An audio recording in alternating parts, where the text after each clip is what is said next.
start the fight, breaking down the walls in the dead of night. I don't come for peace, I come for the storm. Fanboys melt quick when the truth gets warm. Saw content's high, I'm collecting those tears. Just got started, but I'm cutting through fears. I'm not here for brand deals, I'm not for sale. I expose your lies, rip off the veil. Alright guys, I hope you're ready because Nintendo's world right now feels like a blender of rumors, hype, and questionable decisions.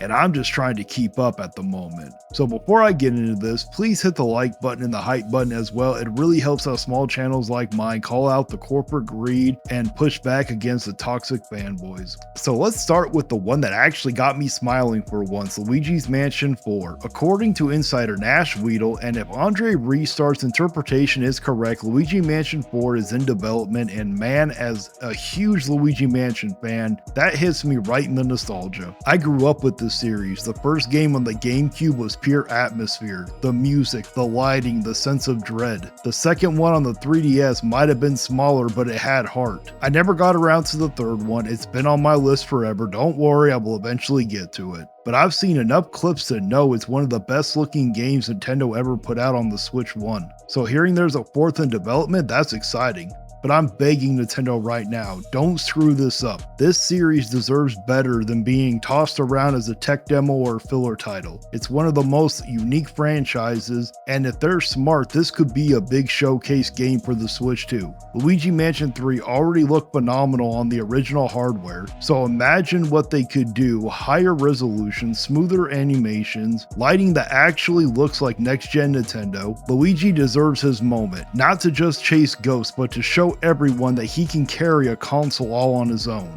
But let's not pretend everything is sunshine and green hats, because here comes the part that stings. Pokemon Legends ZA, according to Sarcana analyst Matt Piscatella, this thing had one of the biggest physical launches in the US since Tears of the Kingdom. That's not just big for Nintendo, that's big period. It outsold Sony and Microsoft's biggest launch in the same window. And you know what? That frustrates me, because we all know this game doesn't deserve those numbers. It's the same recycled template, half-finished ideas, minimal evolution, and Game Freak somehow convincing people that a slightly shinier coat of paint counts as innovation. 5.8 million copies sold worldwide at launch, that's absurd. This isn't growth, it's complacency. And the worst part is, Nintendo and the Pokemon Company are going to look at this data and pat themselves on the back, completely ignoring the fact that fans are miserable. This game launch proves that people will buy anything with Pikachu on it, even if it's half-baked, overpriced, and missing content that used to be the standard. I keep saying it, the only way Pokemon gets better is if we stop rewarding mediocrity. But here we are again, letting record-breaking sales mask the rot underneath. Meanwhile, other developers are actually trying to push boundaries. There was this massive tease that almost doesn't even sound real. Baldur's Gate 3 potentially coming to the Switch 2. Let that sink in. The same Baldur's Gate 3 that won Game of the Year, the same one that crushed systems with its scope and complexity. If that really happens, it's not just a port, it's a statement. Let's just hope that it actually plays well on the Switch 2, because some of the third-party games that have been ported over haven't been the best ports that we've seen. But if they could pull it off, it will show that the hybrid is capable of running modern high-end PC level experiences. That could be massive. Imagine firing up your Switch 2, docking it, and playing Baldur's Gate 3 in full fidelity. No streaming, no cloud version, just pure hardware power. That's the kind of move Nintendo does need. They need those big, mature, critically acclaimed games to show that the Switch 2 isn't just for Mario and Kirby anymore. If this rumor does pan out, it could change how third parties view the platform entirely. But the problem is, will Nintendo allow great third-party games to overshadow their own? Because when it comes to Baldur's Gate 3, it is a lot better than a lot of their exclusives. And speaking of cinematic flair, we can't skip Hyrule Warriors Age of Imprisonment. Nintendo dropped a new trailer that straight up looks like a Zelda movie. The voice acting, the dramatic lines, the art direction, it's all there. A power that great tests the very depths of its bearer's soul. Lines like that hit different when they're backed by sweeping music and high production values. Plus we got new character reveals, a transforming construct and a Korok named Kalamo. The animation quality is miles ahead of what we saw in Age of Calamity. You can tell they've taken what worked and finally refined it into something that feels next gen. If the full game can live up to the trailer, we're in for one of the most polished Warriors experience yet. But it doesn't stop there. The feedback we've been getting from the people who actually got to play the demo of Hyrule Warriors Age of Imprisonment has been nothing short of phenomenal. I mean, generally enthusiastic, like people walking away shocked that a Warriors game could feel this fluid, this tight, and this alive. Everyone who's touched the demo says the gameplay feels buttery smooth, fast-paced, and polished in a way that completely caught them off guard. You can tell this isn't just another rushed spin-off to fill the calendar. This is a full-on passion project. The combat flows naturally, every swing, dodge, and combo feels precise and satisfying. The lightning is richer than ever, with reflections bouncing off the environment, sparks flying from weapon clashes, and shadows giving battles real atmosphere. Players have been raving about how the characters feel unique this time. Zelda's precision, Raru's heavy strike, and the newcomer Minno's flashy aerial combat all gives the roster real depth instead of just palette swaps. The sync strikes,